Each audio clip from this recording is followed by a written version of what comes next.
8번째 시간, 오늘 이 성삼위 하나님에 대해서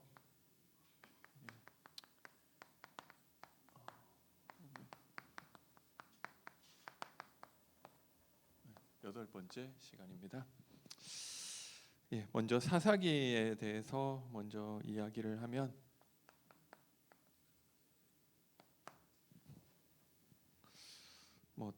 이미 다 아시겠지만 이 사사기의 영적 흐름이 있는데요. 이 범죄하는 것이죠. 이 범죄라고 했을 때 다른 죄보다도 특별히 이 우상 숭배하는 일들이 벌어지고요. 그래서 이 하나님이 징계하시죠. 그러니까 이 어려움을 당하니까 여기 많은 사사기 이런 데서 회개라고 돼 있던데, 사사기에는 단 한 번도 회개라는 말이 나오지를 않습니다. 이스라엘이 여호와께 이 미디안을 인하여 부르짖었더라. 그죠? 이 부르짖었다는 말이 출애굽기에도 나오죠. 물이 없으니까 부르짖고 어쨌든 이걸 힘드니까 부르짖었더니 하나님이 사사를 보내서 이 구원해 주시고, 이 구원이라는 말은 그 이방 민족의 손에서 이 노임받게 하시고, 이게 그러면 이 사사가 사는 동안 다시 이 평온이 찾아오고, 그런데 평온이 찾아오면 다시 범죄하고, 이게 12번 반복되는 이 사이클을 보여주고 있는 것이죠. 그러면은 왜 그럴 수밖에 없느냐? 사사기에서 보여주는 이 표면적 이유는 이 죄악 때문이라는 거예요. 특히 무슨 죄? 이 우상 숭배죠. 우상 숭배의 죄 때문에 이렇게 실패할 수밖에 없다. 이 이야기를 하는데, 그러면은 안 하면 되는 거잖아요. 우상 숭배했더니 이렇게 어려움 왔더니 안 하면 되는 거잖아요. 내가 술을 마셔가지고 이렇게 어려움이 오고 알코올 중독에 빠지고 일은 제대로 못하고 경제적으로도 어려워지고, 내가 도박 중독 때문에 이렇게 어려워지고, 안 하면 될 거 아니지, 되는 거잖아요. 너무 쉽게 이야기하는데 이게 아는데 12번이라는 것은 아는데 안 된다는 거잖아요. 이 영적 배경이 있다는 거죠. 그래서 이 진짜 이유가 있는 거예요. 안다고 안 할 것 같으면은 누구나 다 안 하지. 몰라서 죄 지은 사람도 있겠죠. 한 번 정도는 그렇다 하는데 그게 안 돼. 알아도 우리가 우상 숭배하니까 이렇게 어려움 당하는 거 다 기록이 있잖아요. 그런데도 안 된다는 거예요. 그것은 영적 배경이 있는데, 이 죄의 원인을 가져다주는 이 사탄이 있다는 거죠. 예수님께서 말씀하셨죠. 요한복음 8장 44절에 너희는 너희 아비 마귀에게서 났으니 너희 아비의 욕심대로 너희도 행할 수밖에 없다. 이 나중심일 수밖에 없는 이 영적 상태가 있는 거예요. 그리고 우리가 이미 구습이라고 하죠. 에베소서 4장 22절. 이게 죄가 이미 습관이 돼 있는 거예요. 그리고 오늘 사사기서에 왕이 없었다. 이 나를 죄악 가운데로 끌고 가는 영적 존재가 있고, 그리고 그 죄의 속성이 나에게 이미 각인돼 있는데 거기에서 그 흑암의 문제를 해결할 수 없는 있는 왕이 없었다는 거예요. 그래서 사사기는 왕이 있어야 된다 이 이야기를 하는 거잖아요. 그러면은 이 왕이 세워졌을 때는 이 문제가 해결됐느냐? 이 왕들의 이야기가 그래서 사무엘 상하 첫 번째 왕, 두 번째 왕에 대한 이야기, 열왕기 상하 쭉 펼쳐지는데 결국 역사를 봤더니 왕들이 다 실패하죠.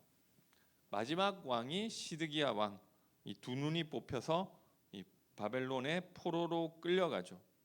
그래서 결국 이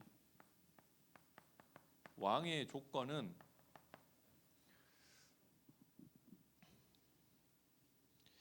이 눈에 보이지 않는 영적 문제, 흑암을 꺾을 수 있어야 된다는 것입니다. 그래서 그 왕으로 오신 분이 누구냐? 유대인의 왕으로 오신 분. 이 신문을 빌라도가 신문을 하죠. 내가 유대인의 왕이냐 물었을 때 예수님이 맞다고 이야기하시죠. 마태복음 27장 11절에 보니까 예수께서 총독 앞에 섰음에 총독이 물어 이르되 내가 유대인의 왕이냐? 예수께서 대답하시되 내 말이 옳도다 하시고, 그래서 그 왕으로 예수 그리스도가 오신 것입니다. 이 그리스도 이름으로 이 반복되는 영적 문제 가운데 빠진 우리를 그 흑암에서 우리를 건져내시는 분이신 줄 믿으시기 바랍니다. 그래서 이게 사실이에요. 그래서 근데 그리고 그뿐만 아니라 지금도 나를 이 시대의 사사로 불러주신 것이죠. 예수 그리스도 이름으로 사탄이 꺾어지고 예수가 그리스도인데 베드로전서 2장 9절에는 오직 너희는 왕 같은 제사장이요. 예수가 왕이다 이야기하지 않고 너희는 왕, 너희는 제사장.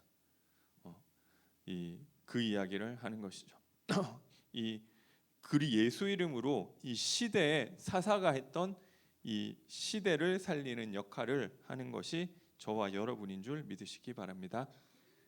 그리고 마태복음 5장 13절 14절에 보니까 너희는 빛이라, 너희는 소금이라. 예수가 빛인데 너희가 빛이다, 너희가 소금이다. 만약 소금이 그 맛을 잃으면 무엇으로 짜게 하겠느냐.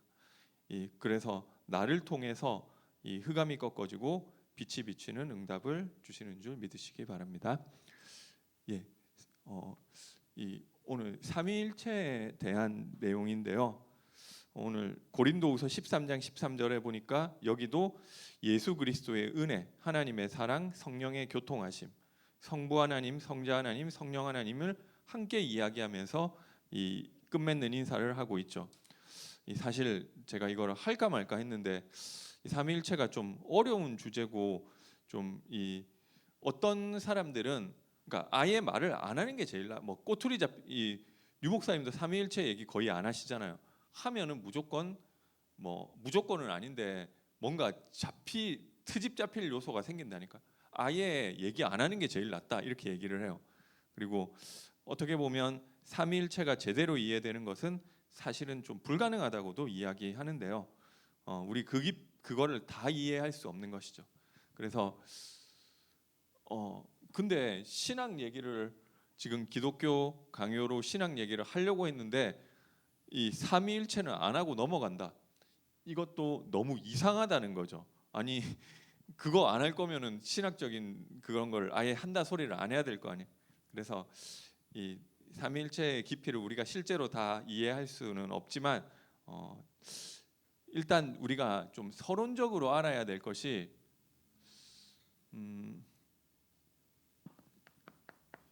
인간의 유한성과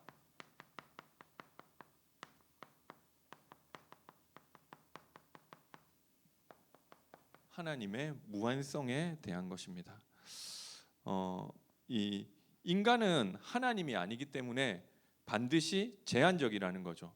그 인간의 지식이나 이런 부분에 있어서도 한계가 있거나 또 왜곡된 것이 있을 수밖에 없다는 것을 인정을 먼저 해야 되는 거예요. 만약에 인간이 하나님을 100% 알 수 있다고 한다면 그것은 하나님이 아니고 인간 스스로 만들어낸 거짓 하나님일 가능성이 100%라는 거죠.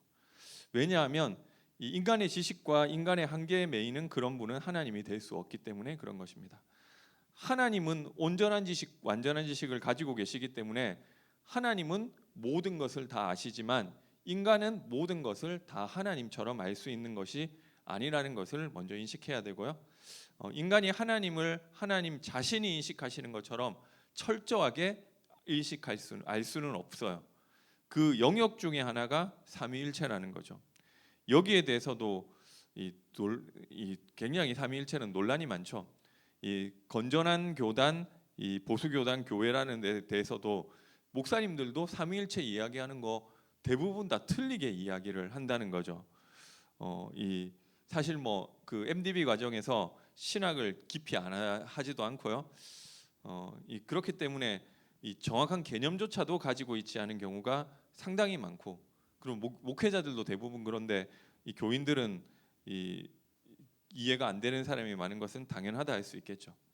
초대교회에서부터 있었던 이단들은 좀 여러 가지 종류가 있고 여러 가지 특징이 있지만 교회 안에 가장 영향을 줬던 이단들은 전부 다 삼위일체 교리에 관한 것에 잘못된 진리를 가르치고 있었던 것입니다.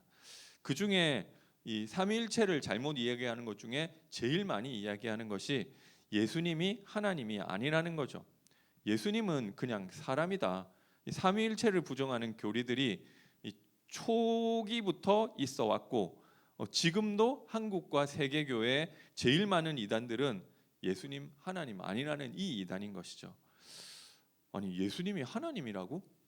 이거는 그 말은 이 4세기에 있었던 그 종교 회의에서, 그러니까 이런저런 얘기들이 막 너무 막 많아가지고 혼란스러우니까 교회 통일을 하기 위해서 콘스탄티누스 황제가 억지로 이거를 뭐 국가 통합을 위해서 이 회의를 해서 만들어낸 신학이지 그 전에 예수가 하나님이라는 이런 개념이 없었다고 이야기한다니까요. 그래서 이 삼위일체에 관한 이 비진리가 상당히 많고 거의 다 이단들이 그 이야기를 하고 있기 때문에 우리가 여기에 대해서 정확하게 인식하는 것이 중요하다는 거죠. 우리가 하나님이 아시는 것처럼 하나님께서 우리에게 계시하시는 것처럼 그 계시자와 동일하게 모든 것을 알 수는 없지만 적어도 그러니까 아예 그러면은 이거를 몰라도 되느냐? 하나님이 우리에게 가르쳐 주시려고 하시는 정도까지는 이 성경을 통해 알 수 있다는 거죠. 그 이야기를 하기 전에 먼저 잘못된 것부터 이야기하면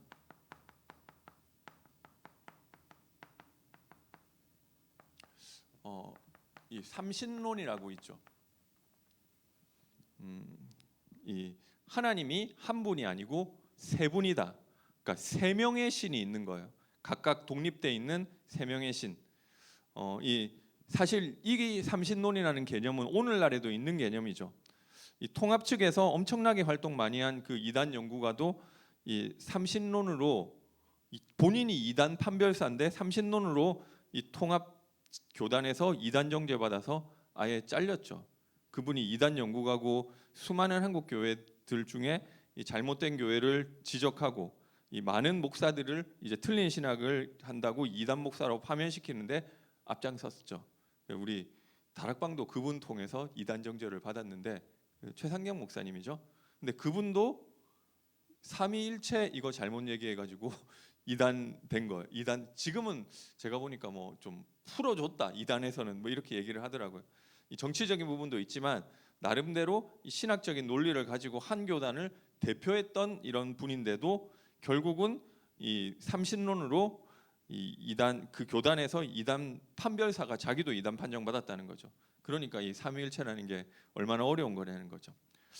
이 삼신론이라는 것은 그래서 각각 독립된 하나님이 세 분이라는 거예요.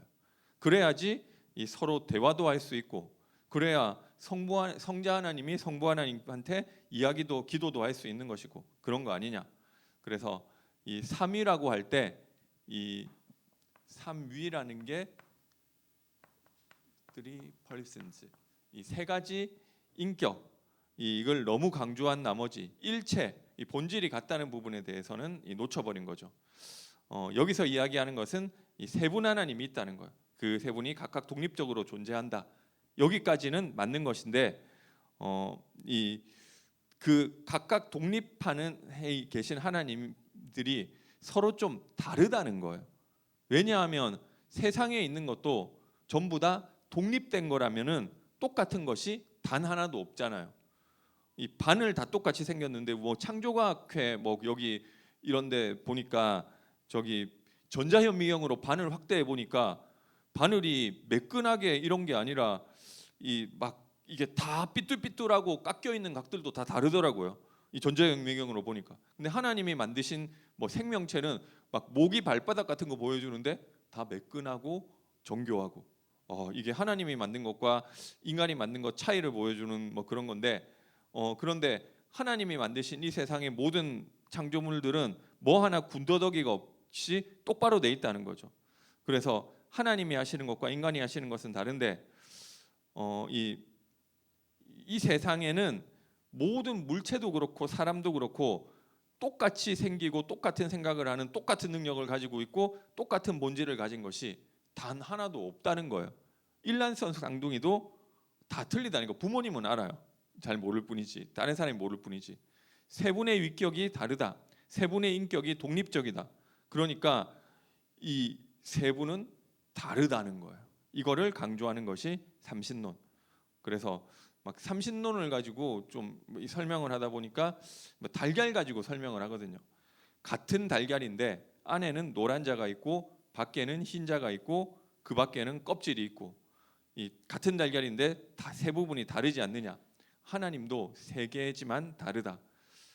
교회에서도 뭐 가끔 이렇게 가르치는 교회가 있다는데 이게 삼신론이고, 그러니까 틀렸다는 거예요. 그래서 성경에서 이야기하는 것과는 다르다. 그리고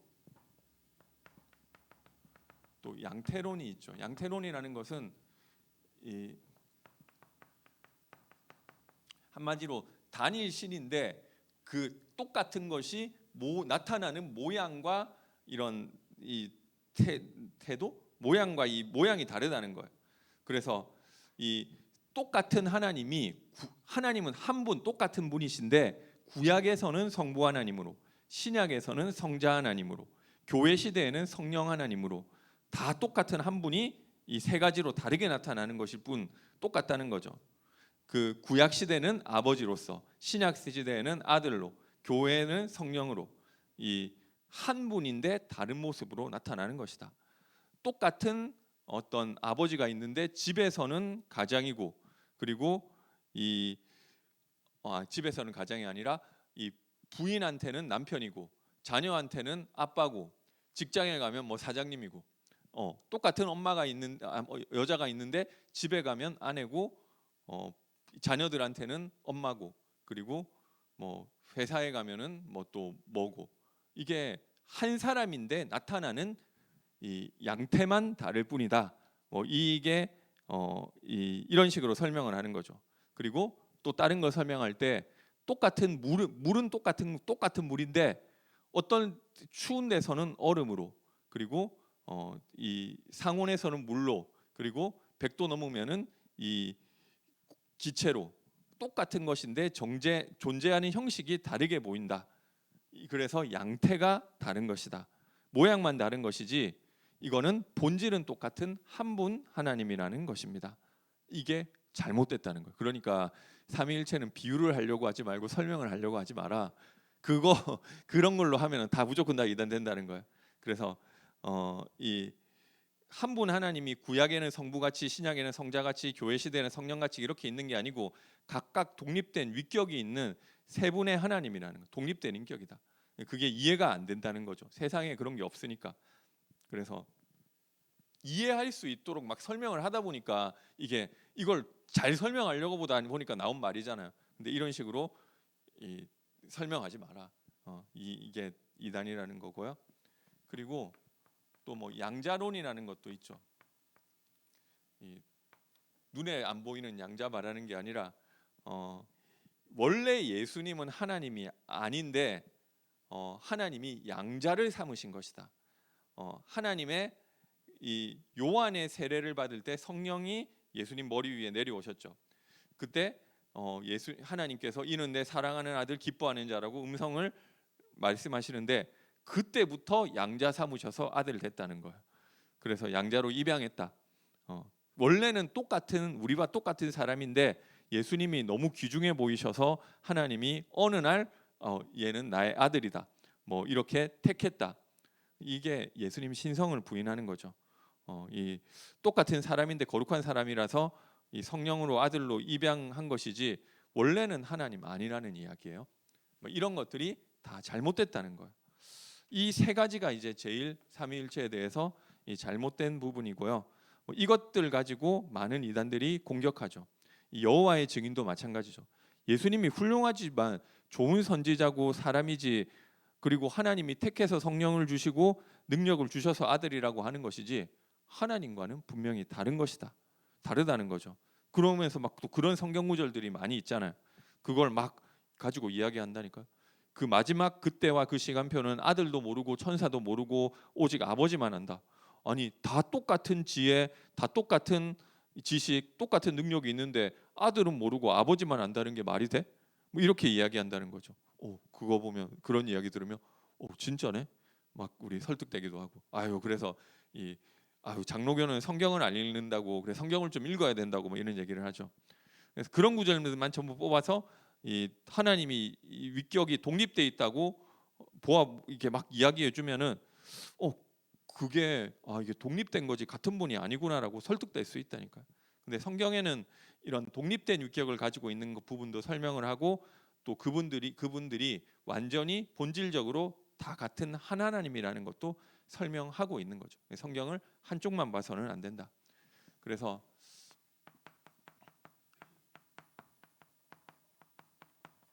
올바른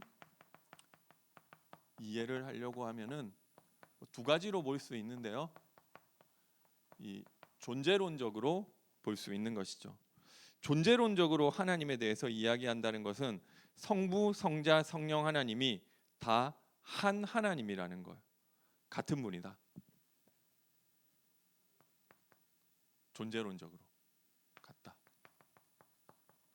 그리고 또 하나 볼 수 있는 게 구속 역사적으로도 볼 수 있는 것이죠. 구속 역사적인 관점에서 보면 그 하나님이 성부, 성자, 성령의 하나님으로 위가 나누어지는 거예요. 그래서 1위가 성부 하나님, 2위가 성자 하나님, 3위가 이 성령 하나님으로 나눠진다는 거죠. 이게 1등, 2등, 3등 뭐 이런 개념은 아니지만 성부에게 성자는 반드시 복종하고 성령은 스스로 일하지 않고 성부와 성자의 보내심을 받아서만 일하고 그 위계 질서가 존재한다는 것이죠. 이게 앞에 거랑 좀 다른 이야기를 한다는 거죠. 이 존재론적으로 앞에서는 완전히 같은 하나님이라고 했고 하지만 구속 역사적 관점에서는 위계가 존재한다는 거예요. 이 두 가지가 다 있다는 거예요.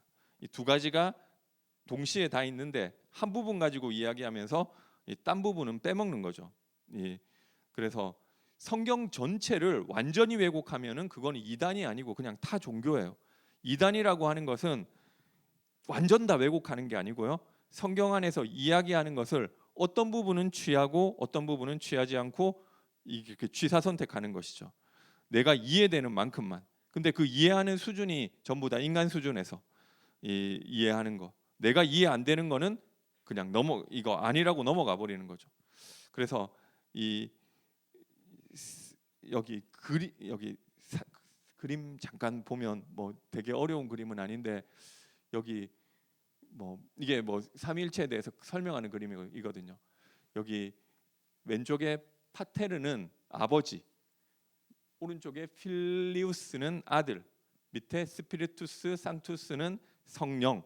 그래서 논 에스트는 영어로 is not 아니라는 거. 그러니까 아버지는 아들이 아니고 아버지는 성령이 아니고 아들도 성령이 아니고 그런데 아버지도 하나님이고 아들도 하나님이고 성령도 하나님.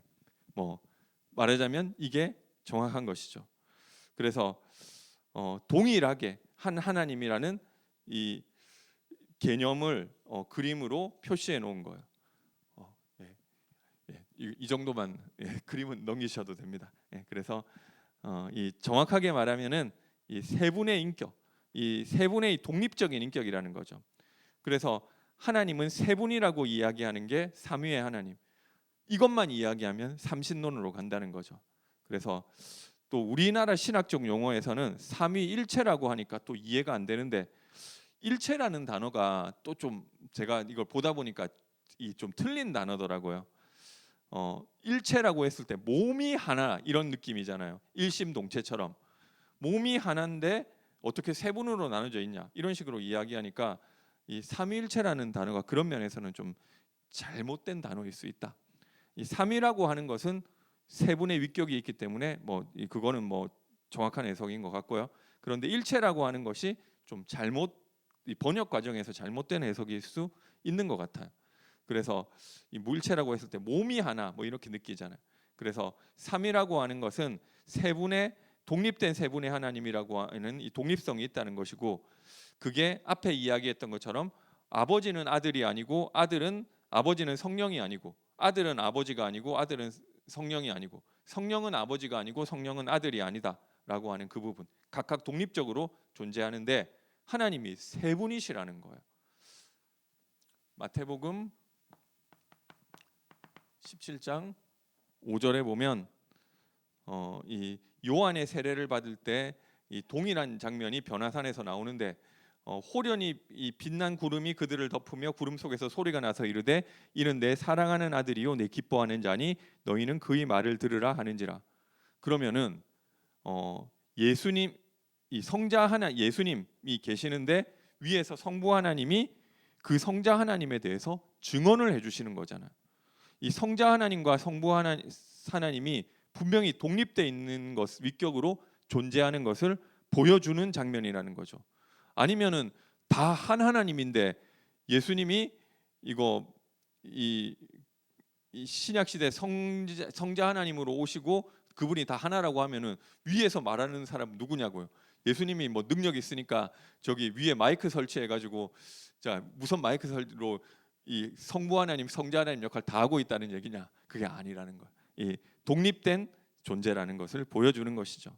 그래서 이 위에는 성부 하나님이 따로 계시고 아래에 인간의 몸을 입고 온 성자 하나님이 따로 있는 것이다. 요한복음 17장 1절에 예수께서 이 말씀을 하시고 눈을 들어 하늘을 우러러 이르시되 아버지여 때가 이르렀사오니 아들을 영화롭게 하사 아들로 아버지를 영화롭게 하옵소서. 예수님이 지금 누구한테 기도하고 있느냐면 아버지 하나님한테 기도하고 있잖아요.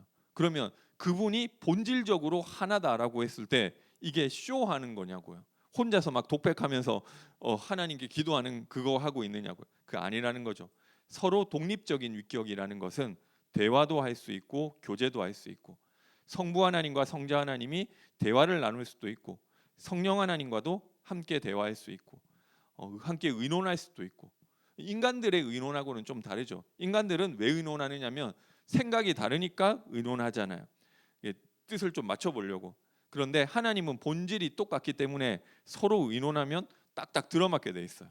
왜냐하면 그분들이 가지고 있는 지식이나 영광이나 종교가 다 똑같기 때문에, 하지만 분명히 독립적으로 존재하기 때문에 함께 대화하고 함께 교제한다. 세상에 비유할 만한 게 없어요. 그런 게 없다는 거죠. 요한복음 16장 28절에 내가 아버지에게서 나와 came, 아버지로부터 왔다는 말이죠. 내가 아버지로부터 와서 세상에 왔고 다시 세상을 떠나 아버지께로 가노라 하니, 아버지와 함께 있다가 내가 아버지로부터 분리돼서 지금 여기 왔고 내가 다시 아버지께로 돌아간다고 하는 것은 아버지가 지금 따로 있다는 이야기잖아요. 원래 같은데 쇼를 하는 게 아니라.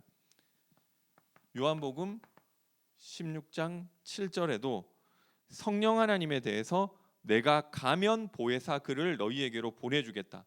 그래서 성부, 성자, 성령은 여기서 보면 따로 각각 독립돼 있는 인격으로 이야기하고 있다는 거예요. 삼위라고 하면 독립된 세 분의 하나님이라는 것이죠. 그러면 일체는 뭐냐? 이 미아 우시아 이렇게 그 헬라어로 이야기하는데, 일체라고 했을 때 같다는 게 미아 우시아 뜻이 이 원 서브스텐스, 그러니까 본질이 하나라는 거예요. 본질 자체가 하나다. 일체라고 하니까, 일체 이게 좀 표현이 좀 안 좋은 게, 일체라고 하니까 뭐 일심동체 몸이 하나인 것처럼 생각하는데 그 일체가 아니라 세 분이 분명 독립된 하나님이시지만 그 독립된 하나님이 전부 다 성부와 성자와 성령이 완전히 본질이 똑같다는 것이죠. 그 지혜와 능력과 거룩과 영광이 전부 다 똑같다는 거예요. 성부 하나님이 가지고 있는 지혜, 지식, 능력, 영광, 존귀, 거룩이 성자 하나님도 똑같고 이 모든 것들이 완벽하게 똑같다는 거예요. 우리나라 말에서 어쨌든 그 삼위일체할 때 일체라고 하는 그 부분이죠. 하나님이 독립돼 있지만 완전히 같다. 그래서 같은 하나님이기 때문에 한 하나님이다. 근데 구약 성경에 보면 유일하신 하나님, 유일신 이야기하죠. 이스라엘아 들으라, 너희 하나님 여호와는 오직 유일한 여호와시니. 그러면 사실 이 유일신 사상은 유대 사상이라는 거죠. 우리는 삼위 하나님을 믿는 거예요. 유일신이라고 하는 것은 단일신 사상인데, 그 유일신이라는 것은 인격적으로도 하나라는 말인데, 근데 성경에서는 성부, 성령, 성자, 성령이 다 동일한 하나님이라고 이야기하니까 정확하게 말하면 우리는 그런 의미에서의 유일신 사상을 믿는 게 아니에요. 근데 왜 구약 성경에서 표현할 때 하나님을 한 분이라고 표현했냐? 세상의 우상과 비교해서 이야기하는 거예요. 고린도전서 8장 4절. 그러므로 우상이 제물을 먹는 일에 대하여는 우리가 우상은 세상에 아무것도 아니며 또한 하나님은 한 분밖에 없는 줄을 아노라. 한 분밖에 없는 줄 아노라. 이게 유일신 아니냐? 그 소리가 아니고 삼위 하나님과 같은 참 하나님은 우상 같은 존재가 아니라는 거예요. 이 세 분 하나님만이 유일하신 하나님이다. 그 말을 하는 것이지 유일신을 이야기하는 것이 아니다. 이 삼위의 하나님만이 참 하나님이고 유일한 하나님이라고 믿는 그것을 이야기하는 것이지, 숫자적으로 세 개가 아니고 하나여야만 된다, 그 이야기하는 거 아니에요. 8장 6절에도 보면 뭐라고 돼 있느냐면, 그러나 우리에게는 한 하나님 곧 아버지가 계시니 만물이 그에게서 났고 우리도 그를 위하여 있고, 또한 한 주 예수 그리스도께서 계시니 만물이 그로 말미암고 우리도 그로 말미암아 있느니라.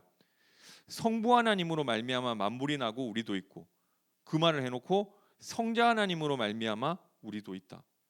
똑같은 이야기를 하는 거죠. 더더군다나 그 성자 하나님을 우리 주 예수 그리스도라고 표현하고 있는데, 주라고 하는 것은 큐리어스, 아도나이.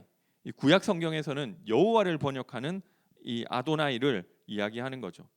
그러니까 예수 그리스도가 바로 그 하나님, 여호와 하나님이라는 고백도 담겨 있는 것입니다. 그래서 그냥 우리의 주인이라는 말만 있는 게 아니라 예수를 주로 부르는 것은 예수가 바로 하나님이라는 것을 고백하는 것이죠. 요한복음 1장 18절에도 본래 하나님을 본 사람이 없으되 아버지 품속에 있는 독생하신 하나님이 나타내셨느니라. 예수님을 아버지의 품속에 있는 독생하신 하나님이라고 표현했죠. 아버지 하나님이 있고 그 아들이 아버지의 품에 있는데 그 아들도 독생하신 하나님이다. 이렇게 표현하고 있고요. 요한복음 14장 8절 9절에 이 빌립이 예수님한테 아버지를 보여달라 그러면 좋겠습니다 하니까 예수님이 한탄하시죠. 빌립아, 내가 이렇게 오랫동안 너희와 함께 있었는데 내가 나를 알지 못하느냐? 나를 본 자는 아버지를 보았거늘 어찌 아버지를 보이라 하느냐? 예수님이 하나님과 동일하신 참 하나님이라고 이야기하는 것이죠. 그리고 요한 1서 5장 20절에는 또 아는 것은 하나님의 아들이 이르러 우리에게 지각을 주사 우리로 참된 자를 알게 하신 것과 또한 우리가 참된 자 곧 그의 아들 예수 그리스도 안에 있는 것이니 그는 참 하나님이시요 영생이시니라. 이 이단들이 예수님이 하나님이라는 거 성경에 없다고 하는데 여기 보면 예수님을 그냥 하나님 정도가 아니라 참 하나님이라고 이야기했죠. 요한복음 20장 27절 28절 도마가 부활하신 예수님을 못 만나서 의심하고 있을 때 와서 내 못자국과 창자국 만져보라고 믿으라고 하니까 예수님이 도마가 해보고 나서 나의 주시요 나의 하나님이십니다 고백하는 장면이 나오죠. 히브리서 1장 2절에도 이 모든 날 마지막에는 아들을 통하여 우리에게 말씀하셨으니 이 아들을 만유의 상속자로 세우시고 또 그로 말미암아 모든 세계를 지으셨느니라. 태초에 하나님이 천지를 창조했다고 했는데 히브리서 1장에는 아들로 말미암아 모든 것이 다 창조됐다고 이야기하는 거죠. 창조 활동에도 성자 하나님이 함께 하셨다. 그래서 이런 이야기도 있는데요. 경륜적 삼위일체 이 말은 성부 하나님, 성자 하나님, 성령 하나님은 구속 역사에 있어서 각각 자신들이 맡고 있는 주된 파트가 있지만 성삼위 하나님은 한 하나님이시기 때문에 따로 분리돼서 일한 적이 없고 창조 사역도 삼위 하나님이 다 같이, 구속 사역도 삼위 하나님이 다 같이, 구속을 적용하는 사역도 삼위 하나님이 전부 다 같이 하신다는 거예요. 이 경륜적으로 함께 하신다는 것이 경륜적 삼위일체고요. 그러니까 이 성부 하나님은 작정하시고 맞는데 다 같이 작정했어요. 그래서 요한복음 10장 30절에 예수님이 나와 아버지는 하나라고 선포하셨죠. 그래서 분명히 독립돼 있지만 하나라고 하고 같은 하나님이시고 참 하나님이라고 하는 것도 성경은 동시에 증거하고 있는 것입니다. 그래서 삼위 하나님, 세 명의 인격으로 세 분으로 존재하는 그 하나님이 하나의 본질, 그죠? 이 똑같은 본질을 가진 한 하나님이라고 이야기하는 것이 성경의 증언이라는 것. 그게 어떻게 가능하지? 이해 못해도 돼. 그런 게 없기 때문에 이해 안 되고 이해 못해도 돼요. 그냥 믿으면 돼요. 왜? 성경에서 그렇게 이야기하고 있으니까. 성자 하나님도 하나님이다. 똑같이 생각하면 되고 성령 하나님도 하나님이다. 똑같이 생각하면 돼요. 그게 이해가 안 되니까 인정 못 하겠다는 게 이단이잖아요. 그 인정하지 않는 본질을 보면 내 지혜와 지식을 판단의 근거로 삼는 것이죠. 하나님 말씀이 이해 안 되니까 내가 이해되는 수준에서만 말씀을 재단하는 것이죠. 그거 자체가 성경에서 말하고 있는 본질적인 죄고요. 이해 안 되는 거 근데 이해 안 되는 걸 어떻게 믿으란 말이냐? 맞는 말인데 이해 안 되는 영역이 반드시 하나님께 존재한다니까요. 심지어는 예수님이 부활하고 나서 가지고 있는 부활체에 대한 부분도 우리 이해 안 되는 거 상당히 많아요. 그리고 어떻게 보면 우리가 그리스도 안에 그리스도와 연합돼? 이것도 생각해 보면 이해 안 된다니까요. 성경에 보면 가장 중요한 부분은 인간이 이해 못하는 부분이 거의 대부분이에요. 내가 알고 있는 것 같은데 엄밀하게 깊이 생각해 보면 잘 모르겠다니 그 뭐지? 잘 모르겠다 이렇다니까 거의.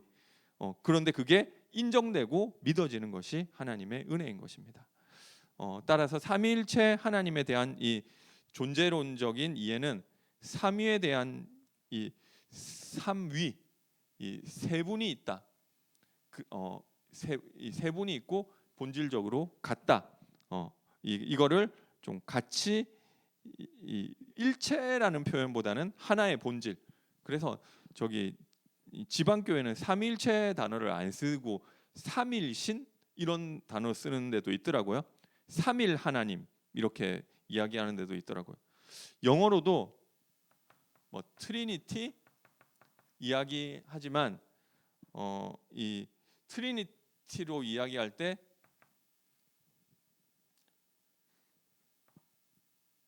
T를 대문 트리니 테리언 갓 이렇게 표현을 하는데 이렇게 이 표현하면 우리나라 보통 삼위일체 하나님으로 번역을 하죠. 그런데 영어 표현 중에도 트라이운 갓 이런 표현이 있죠. 근데 이거는 또 보니까 삼일 하나님으로 번역을 하더라고요. 그래서 이 트라이운 갓을 해서 뭐 일체라는 표현을 뭐 삭제하고 삼일 하나님, 뭐 셋이지만 완전 하나인 동일한 하나님으로 이 표현을 하는데 사실 이 표현 방법이기 때문에 어떻게 표현하든지 크게 중요한 것은 아닌 것 같아요. 그래서 이 삼위일체라는 단어가 좀 마음에 안 들기는 하지만 뭐 그렇게 단어 그렇게 표현을 하는 거니까 삼위일체라는 단어를 써도 되고요. 삼위일체라는 말은 성경에 안 나오는데 그 개념이 들어가 있는 것이지 그 단어는 없어요. 그리고 우리가 이 삼위일체 하나님을 이해할 때 이 구속 역사적으로 이해하는 것이 이 중요하죠. 이 동일한 하나님인데 하나님께서 인간을 구속하기 위해서 이 구속한다는 것은 죄에서 이 구원한다 이런 것도 있지만 이 더 잘 이해하는 것이 피조물 가운데 하나님의 아들로 삼기로 작정하신 그 자들을 하나님의 형상으로 하나님의 아들로 만들어 가시는 것이 구원이고 구속 역사라는 거죠. 그 일을 하는 데 있어서 세 분의 하나님이 각각 자기 자신이 맡은 파트를 창세전에 이미 작정하시고 계획을 세우셨다니까요. 작정은 뭐 어렵게 생각할 게 아니라 하나님이 세우신 계획, 그 삼위의 하나님이 함께 계획을 세우셨다.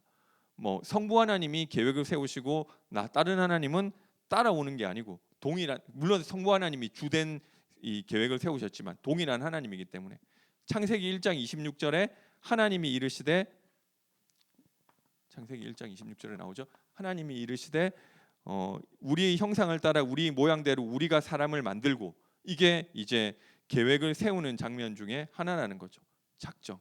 이 피조물이고 인격을 가지고 있는데 우리와 같은 우리의 형상을 가지고 이 우리와 같은 자로 우리와 똑같은 영광을 나눌 자로 만들자고 하나님이 이야기하시는 거죠.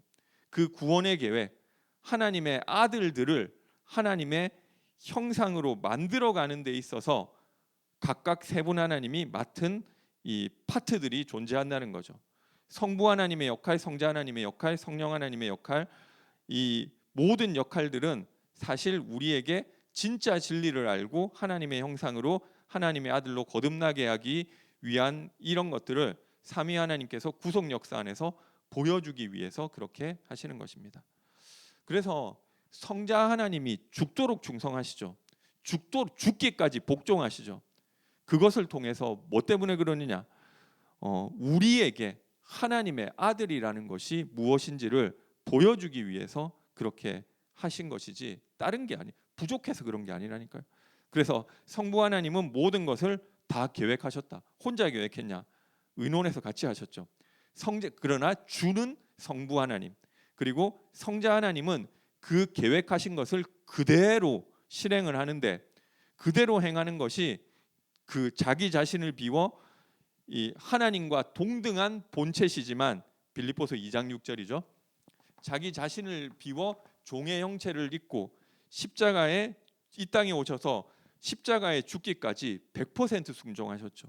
왜냐하면 그 구속 역사라는 게 우리 죄에서 건져내는 것도 있지만 하나님이 이미 작정하신 그 사람을 하나님의 형상으로 만들어 가시는 그 우리를 하나님의 백성 만들기 위해서.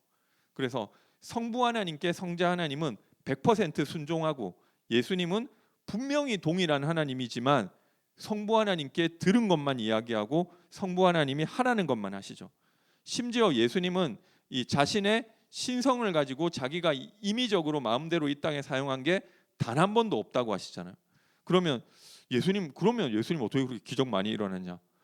100% 순종하는 그 아들에게 하나님이 능력으로 역사하신 것이지 예수님은 자기 신성을 단 한 번도 활용하지 않으셨죠. 이 제자들이 막 예수님 능력 많다고 착각했잖아요. 예수님을 통해서 나타난 모든 것들은 예수님이 하나님께 절대적으로 의존했을 때 성부 하나님이 성령을 보내셔서 그를 통해서 역사하신 것이지 예수님 본인의 신성을 활용해서 하신 게 아니라는 거예요. 그래서 사복음서를 볼 때 이 인성적인 면을 가지고 좀 봐야 된다 이런 이야기도 있거든요. 100% 하나님이시지만 100% 인성을 가지고 있다. 이런 것도 좀 신비한 부분이죠. 어떻게 100% 하나님인데 100% 사람이야? 안 그러면 근데 이걸 생각 안 하면은 예수님이 막 거짓말하는 것 같다니까요. 내가 십자가 갈 건데 어차피 조금 있다가 부활할 거야. 그게 아니잖아요. 그러면 좀 아픈 척도 좀 해야지. 그게 아니잖아요. 예수님은 이 땅에서 100% 인간으로 오셨고 이거를 너무 이 신성을 치우쳐서 생각해서 사복음서 볼 때도 하나님이 이 땅에 육신 입고 왔으니까 뭐 그러면 예수님은 다 저렇게 할 수 있겠지. 그게 아니라는 거예요. 완전히 순종하고 완전히 하나님께 의존하는 자에게 나타난 성령의 역사가 무엇인지를 보여준 것이지 예수님은 이 땅에서 자신의 공생의 사역했을 때 100% 하나님께 의존해서 하나님으로부터 나오는 이 것을 100% 인간으로 하셨다는 거예요. 그러니까 딱 인간 수준에서 그러니까 두렵고 떨릴 때도 있었죠. 그럴 때 어떻게 했느냐? 뭐 두렵고 떨릴 때 하나님께 의지했죠. 그게 기도잖아요. 자신이 스스로 자신의 생각이 육신을 따라가려고 할 때도 있다니까요. 그런데 이 신성을 가지고 있는 하나님이 생각해 보면은 막 벌레만도 못한 것들이 막 침 뱉고 손가락질하고 두들겨 패고 이러고 있을 때 내가 이거 진짜 계획대로 하려고 했는데 좀 막고 있다가 안 되겠다. 뭐 삼이고 뭐고 이거 뭐 작정이고 뭐고 다 때려쳐. 여기까지 그만 하면 성부 하나님도 동일한 하나님이시니까 그래 여기까지 하고 그만해야 되겠다. 이럴 수 있지 않을까요? 물론 그렇게 안 됐죠. 그래서 예수님은 분명히 사흘 만에 부활한다는 걸 제자들한테 가르치셨는데 이거를 이야기할 때도 내가 하나님이니까 3일 만에 부활할 거야. 나도 삼위 하나님이거든. 그런 식으로 얘기 안 하셨다니까요. 그렇게 이야기한 게 아니라 구약 성경을 통해서 3일 만에 인자가 살아나야 한다는 하나님의 약속을 믿고 의지했다고 이야기만 하고 있어요. 그래서 예수님이 십자가에 달리실 때 정말로 내가 하나님의 아들이 맞고 정말로 내가 죽는 것이 불순종한 죄 때문이 아니고 구약에서 약속한 대속량으로 메시아로 죽는 게 맞다면 하나님이 의인을 썩지 않겠다고 내가 신성 가지고 나도 하나님이니까 안 죽. 그 이야기가 아니라 그 하나님의 약속에 의존해서 이 의인을 썩지 않게 하시고 부활시킬 것이라고 하신 그것을 의지하고 믿었기 때문에 그 사실을 제자들에게 이야기했다는 거죠.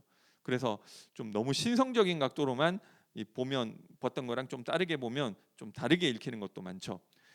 성자 하나님을 이야기할 때 그 마지막 날과 시는 이 성부 아버지만 알고 아들도 모른다는 것은 그러면 무슨 이야기냐? 모른다는 게 아니에요. 사실 알죠. 어떻게 모를 수가 있어요. 구원의 계획에 있어서 성자 하나님 알 수밖에 없는데 구원의 계획에 있어서 성자 하나님의 역할로서는 알 수가 없는 영역이라는 그 말인 거예요. 그것은 성부 하나님만 아는 것이다. 이 존재론적으로 이야기하면 아신다니까요. 그런데 구속 역사 안에서 성자로서는 모른다는 거예요. 인간 예수는 그것을 모른다. 하나님 아버지만 그것을 다 안다. 성자 예수는 거기에 복종하고 순종하고 하나님의 뜻이 맞다고 무릎 꿇는 것이지 인간 예수는 모른다. 성부 하나님께 전적으로 달려있다는 그 이야기인 것이지 예수님 모를 수가 없죠. 그런 부분에 있는 것들을 막 뽑아가지고 막 이게 다른 거다라고 이야기하면 막 성경이 서로 부딪히게 되겠죠. 그래서 이 두 가지를 동시에 인정해야 되는 것입니다. 그래야 오해가 안 생기고 안 부딪히죠.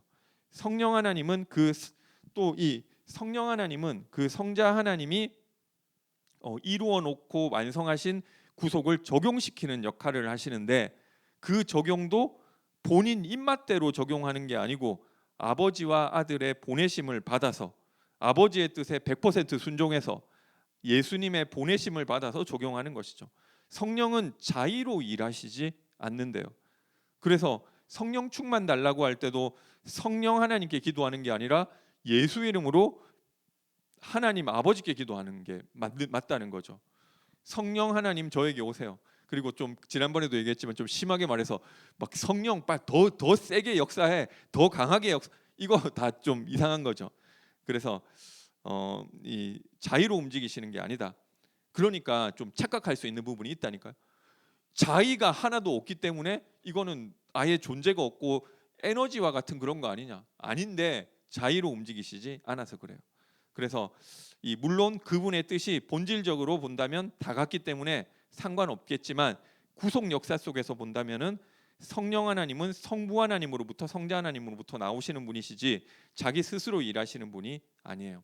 그래서 예수님이 요한복음 16장 17장에 보면 성령도 자기 것으로 말하지 않고 내가 너희에게 가르친 것을 알게 하고 깨닫게 하고 생각나게 하시고, 그리고 자기 것으로 말하는 것이 아니라 내가 너희에게 알려준 말을 가르치고 깨우쳐 주시는 분으로 묘사하고 있는 것이죠. 그러니까 철저하게 세 번째 부하가 아닌데도 그거를 지키시는 거죠. 그래서 따라서 성부 하나님을 구속 역사 안에서는 1위 하나님이라고 이야기를 하는 거죠.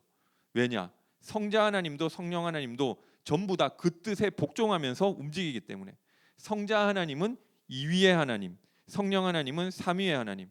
그런데 1위, 2위, 3위 하니까 뭔가 능력의 차별이 있어서 위계가 있는 것처럼 이야기하는 부분은 전부 다 구속 역사 안에서 구원의 작정 속에서 역할을 일어나는 일이지 본질적으로 존재론적으로 차별이 있는 것은 아니라는 거예요.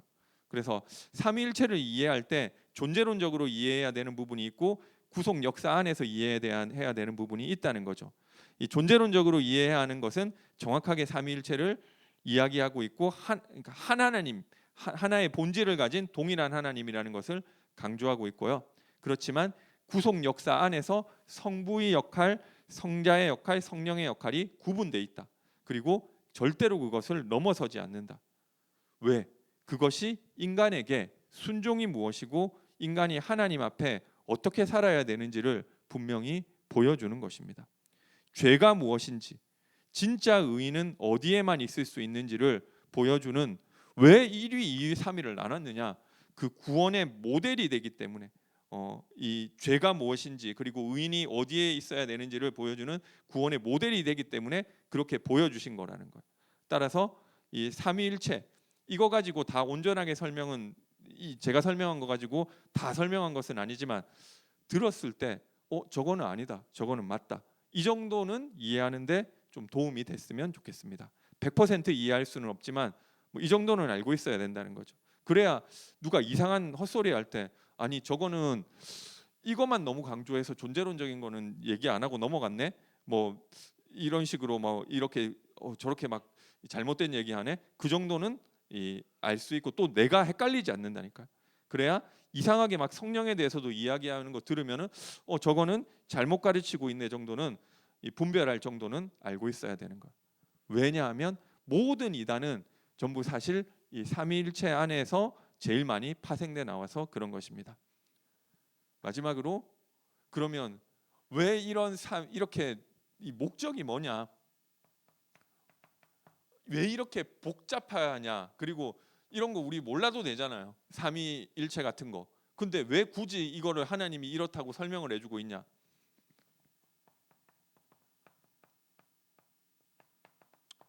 나를 위해 그렇다는 거죠. 그래서 이유는 하나밖에 없어요. 구속 역사적으로도 표현하고 존재론적으로도 표현하고 하나님이 왜 이런 일들을 하시냐? 하나님이 작정하시고 하나님이 계획하신 것은 하나밖에 없어요. 하나님이 창세전에 택하신 피조물 가운데 이 인간이라고 하는 인격적인 존재들 가운데 하나님이 기뻐하시는 일부를 하나님과 같은 자로 만드시겠다고 하시고 그러려고 그러는 거예요. 그래서 막 이렇게 복잡하게 돌아가는 거예요. 인격을 가지고 있으면서 하나님은 성경에 보니까 하나님이 우리와 같은 자로 만들려고 하시는 거더라고요.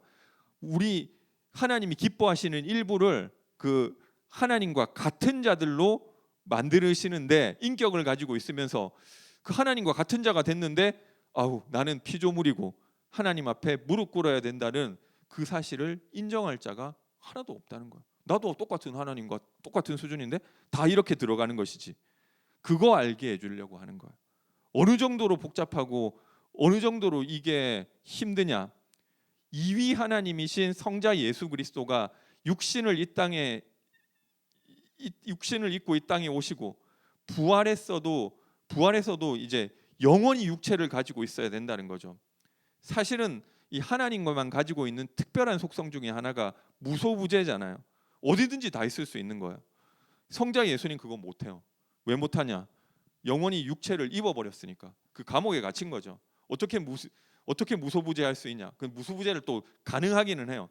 성령 하나님이 한 하나님이기 때문에 성령 하나님을 통해서 무소부재 하실 수 있죠. 내가 너희 안에 너희가 내 안에 무소부재. 그죠? 그 말은 성령을 통해서 하시는 것이지 실제로는 존재론적으로 본다면은 예수님 어디 계시냐? 보좌 위에 계실 거예요. 그 또 우리 또 영접하고 나면 얘기해요. 예수님은 내 마음속 그거는 성령 하나님과 한 실체이기 때문에 성령을 통해서 우리와 함께 하신다. 그 틀린 얘기는 아니에요. 근데 어쨌든 이 성자 예수님은 무소부재 못합니다.